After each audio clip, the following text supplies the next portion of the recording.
Directives from the Pentagon were simple, yet required unprecedented advances in technology. First, the advanced tactical fighter had to be more maneuverable than the enemy.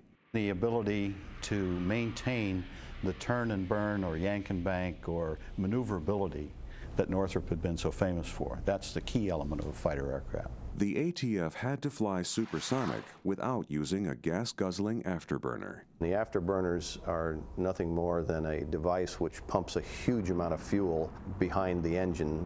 Prior to that time, fighter planes would only fly supersonic for brief periods to either catch up with an enemy that they were trying to shoot down or to run away from one that was trying to shoot them down. The ATF had to be low observable or invisible to enemy radar.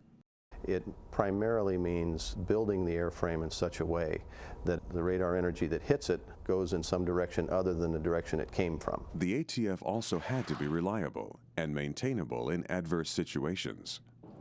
This remarkable machine could be maintained by a bunch of 18, 20-year-old Air Force technicians out in Europe somewhere or up in the cold of Alaska with about half of the requirements that an F-15 squadron would take at the same time. The other directives being met would ensure the final requirement, survivability.